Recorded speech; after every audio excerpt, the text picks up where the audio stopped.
బట్టతలతో బాధపడుతున్నారా? ఆధునితనమైన పద్ధతిలో హెయిర్ ట్రాన్స్ప్లాంటేషన్ చేయబడును. Face clinic, Hyderabad. Yeah, hi, Sundara Ramareddy from RCB Technologies. Yeah, so money management అనేది one of the most talkative subject అండి. మనీని ఎలా ఎర్న్ చేస్తున్నారు, మనీని ఎలా స్పెండ్ చేస్తున్నారు, మనీని ఎలా సేవ్ చేస్తున్నారు, మనీని ఎలా ఇన్వెస్ట్ చేస్తున్నారు, అండ్ మనీతో ఎలా క్యాష్ ఫ్లో చేస్తున్నారు అనేది చాలా టాకెటివ్ సబ్జెక్ట్ అనమాట ఇది. అండ్ మీ దగ్గర మనీ మేనేజ్మెంట్ స్కిల్స్ కనుక ఉన్నాయని మనం అనుకుంటే కనుక ఓకే, ఖచ్చితంగా ఈ మనం మాట్లాడుకునే ఈ 7 థింగ్స్ మీ కంట్రోల్లో ఉంటాయి అనమాట. ఒకటి, యు ఆర్ సేవింగ్ మనీ అనమాట. మీరు మనీని కనుక సేవ్ చేస్తున్నారంటే you are good at money management. అంటే ఎవ్రీ మంత్ కంపల్సరీగా ఖర్చులను పోను మీకు ఎంతో కొంత మనీ సేవ్ చేస్తూ ఉండాలన్నమాట. కాబట్టి మీరు మనీ మేనేజ్మెంట్లో మంచి ఎక్స్పర్ట్ అనుకుంటే కనుక ఎవ్రీ మంత్ ప్రతి మంత్ కూడా ఎంతో కొంత మనీని మిగిలిస్తారు, సేవ్ చేస్తారనమాట. కాబట్టి మీరు మనీని సేవ్ చేస్తున్నారు అంటే కనుక మనీ మేనేజ్మెంట్లో మీరు గుడ్ అని చెప్పేసి మీకు అర్థమవుతుంది. రెండోది, you can buy things you want.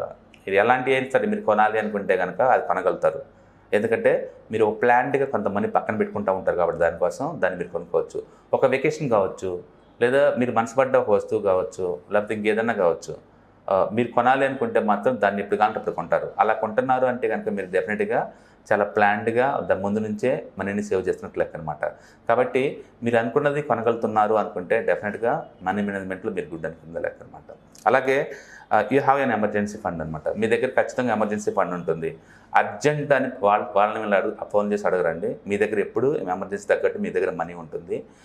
ఎందుకు ఎమర్జెన్సీ ఫండ్ క్రియేట్ చేసుకోవాలి అంటే, ఏదన్నా మిడ్ నైట్లో కనుక ఏదైనా హెల్త్ ఎమర్జెన్సీ వచ్చినా, లేదా రెగ్యులర్గా ఆఫీస్కి వెళ్తున్నా ఏదైనా కారు బ్రేక్ డౌన్ అయినా, లేకపోతే ఇంకో దేనికైనా సరే అర్జెంటుగా అవసరం అనుకుంటే అది మనీ అయి ఉంటుందండి ఖచ్చితంగా. ఇంత ఆస్తులు ఉండేది ఆ ఎమర్జెన్సీ మనీలో పనికి రాకపోతే వేస్ట్ అనమాట. అందుకని ప్రతి ఒక్కళ్ళు కూడా ఎమర్జెన్సీ మనీ మెయింటైన్ చేయాలి. ఎందుకంటే అర్జెన్సీ అనేది ఎక్కడి నుంచి వస్తుందో మనకే తెలియదు కాబట్టి ఎక్కువసార్లు అర్జెన్సీ మనీ రిలవెంటే ఉంటాయి. ఓకే, కాబట్టి మీ దగ్గర ఎమర్జెన్సీ ఫండ్ ఖచ్చితంగా ఉంటుంది. అంటే మీ సేవింగ్ అకౌంట్లో అమౌంట్ ఖచ్చితంగా ఉంటుంది, లేదా మీ ట్రేడింగ్ అకౌంట్ ఉంటే అక్కడ ఎంతో కొంత అమౌంట్ మీద లిక్విడ్ బేస్లో ఉంటాయన్నమాట. కాబట్టి మీ దగ్గర ఎమర్జెన్సీ ఫండ్ ఖచ్చితంగా ఉంటుంది. ఇది ఖచ్చితంగా ఒక 3 to 6 months వరకు ఉంటే చాలా బెస్ట్ అనమాట. వరస్ట్ సినారియోలో 1 month మీ హౌస్ ఎక్స్పెండిచర్ అనేది మీ ఎమర్జెన్సీ ఫండ్ రూపంలో ఉండాలన్నమాట. ఇది third rule. And fourth one, and మీకు తెలుసు how much you want to spend, ఎంత డబ్బు ఖర్చు పెట్టాలో మీకు తెలుసు అనమాట. ఎందుకు అంటే బడ్జెట్ అంతా మీరే చూసుకుంటారు కాబట్టి నీకు ఎంత ఇన్కమ్ అవుతుంది, ఎంత ఎక్స్పెండిచర్ ఉంది, ఎంత సేవ్ అవుతున్నాయి, ఎంత ఇన్వెస్ట్మెంట్ చేయాలన్న థాట్ మీకు ఉంటుంది. కాబట్టి ఎక్కడైనా ఏదన్నా స్పెండ్ చేయాలంటే ముందే ప్లాన్ చేసుకొని స్పెండ్ చేస్తారు. అన్నెసరీ ఎక్స్పెండిచర్ అంతా అవాయిడ్ చేసుకుంటూ పోతుంటూ ఉంటారు అనమాట. కాబట్టి ఎంత ఎక్కడ స్పెండ్ చేయాలన్నది మీకు ఖచ్చితంగా తెలిసి ఉంటుంది. ఇలా తెలుసుకోవటం అంటే మీకు ఖచ్చితంగా మనీ మేనేజ్మెంట్లో యూఆర్ ఎక్స్పర్ట్ అని అర్థం. అలాగే ఫిఫ్త్ వన్, మీకు study cash flow. You have the study flow of the income.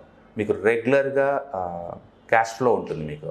Okay, ఎందుకంటే ఈ డబ్బు అంటే ప్యాసివ్ ఇన్కమ్ ఉంటుంది కాబట్టి మీకు మనీ ఫ్లో స్టార్ట్ అవుతూ ఉంటాయి, మీకు నిరంతరం క్యాష్ ఫ్లో వస్తూ ఉంటుంది.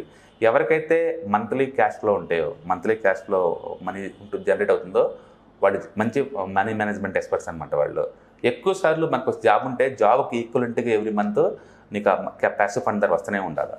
మీకు ప్యాసివ్ ఫండ్ ద్వారా ఒక ఈక్వలెంట్ శాలరీ మీకు వస్తూ ఉండాలి.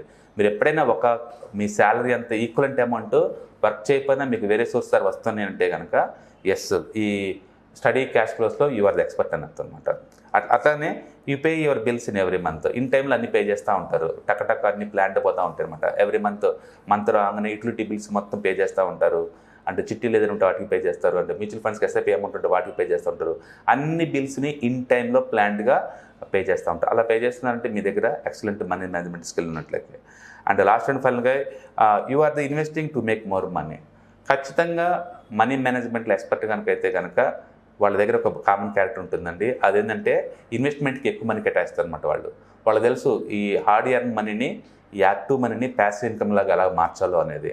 సో మీరు కనుక ఎవ్రీ మంత్ ఎస్ఐపీల ద్వారా ఎవ్రీ మంత్ స్టార్టింగ్లో శాలరీ రాగానే కడుతున్నారు అనుకుంటే కనుక and you are good at money management కింద లెక్క అనమాట. ఎందుకంటే రిచ్ వాళ్ళందరికీ కామన్గా ఉన్నది లింక్ ఏంటంటే వాళ్ళు క్యాష్ ఫ్లో కోసం, ప్యాసివ్ ఇన్కమ్ కోసం హెవీగా ఇన్వెస్ట్ చేస్తూ ఉంటారు.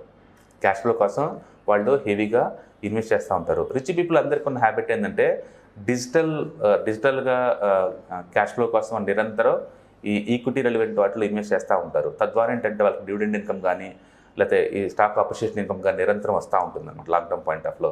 అందుకని they keep on investing. Okay, so ఖర్చులు కంట్రోల్లో ఉంటే అంటే నిరంతరం క్యాష్ ఫ్లో ఉంటుంది, నిరంతరం ఇన్వెస్ట్మెంట్ చేస్తూ ఉంటారు. అంటే ఏది కావాలంటే అది కొనుక్కుంటారు వాళ్ళు.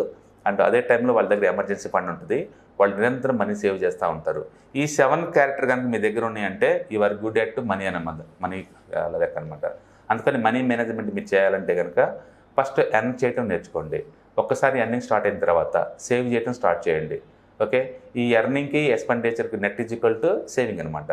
సేవింగ్ ఒకసారి బిగిన్ అయిన తర్వాత వాటిని మంచి అప్రిషియేషన్ అయ్యే ఎసెట్లో ఇన్వెస్ట్ చేసుకుంటూ వెళ్ళండి.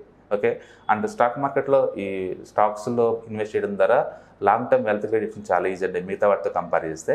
ఇక్కడ ఏంటంటే ఆన్లైన్ కేవీసీ వచ్చిన తర్వాత ఇన్వెస్ట్ చేయడం చాలా ఈజీ అనమాట.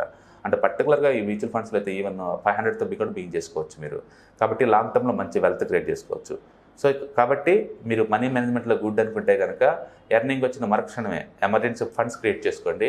ఎమర్జెన్సీ ఫండ్ క్రియేట్ అయిన తర్వాత ఇమీడియట్గా ఇన్సూరెన్స్ తీసుకుని టర్మ్ ఇన్సూరెన్స్ అది కూడా ఫిల్ అయిన తర్వాత then start the SIP mutual funds long term point of లో. So this is the easiest way route to make the good men long term point of లో. So all the best, thank you. Suman టీవీలో మీ personal and business promotions కోసం కింది నెంబర్కి contact చేయండి.